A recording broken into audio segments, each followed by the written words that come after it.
দক্ষিণী সিনেমার সুপারস্টার বিজয় থালাপতি এখন সিনেমার ক্যারিয়ার ছেড়ে পুরোপুরি রাজনীতির ময়দানে নেমেছেন।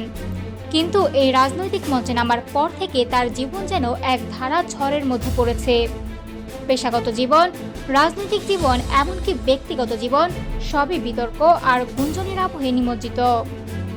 সম্প্রতি তিরুনেলভেলির জনসভায় বিজয় স্পষ্ট করেছিলেন, এইসব বিতর্ক কোনো হঠাৎ ঘটনার ফল নয়, বরং এটি পরিকল্পিতভাবে তৈরি করা হচ্ছে। নির্বাচনের ঠিক ৩০ দিন আগে এই ধরনের গুজব ছড়ানো হচ্ছে, যাতে তার পথ চলা বাধাগ্রস্ত হয়।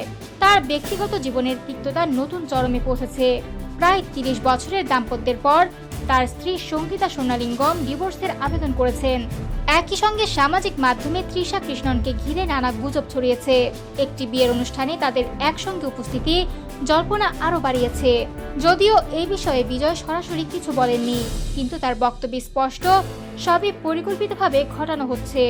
পেশাগত জীবনেও বাধার মুখে আছেন তিনি। নতুন সিনেমা জন নায়াগান এখনও মুক্তি পায়নি। সেন্সর বোর্ডের অনুমোদন দেরি হওয়াকে তিনি সন্দেহজনক মনে করছেন। এর পাশাপাশি জনগণের সঙ্গে তার সরাসরি সংযোগও বাধাগ্রস্ত করার চেষ্টা হয়েছে।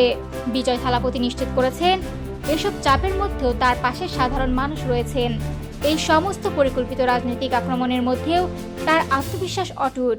2026 সালের তামিলনাড়ু নির্বাচনে তিনি কোনো জোটে না থেকে একাই লড়ছেন। বিজয় স্পষ্টভাবে বলছেন, কোনো শক্তি আমাকে মানুষের থেকে আলাদা করতে পারবে না। জনসমর্থনই আমার সবচেয়ে বড় শক্তি।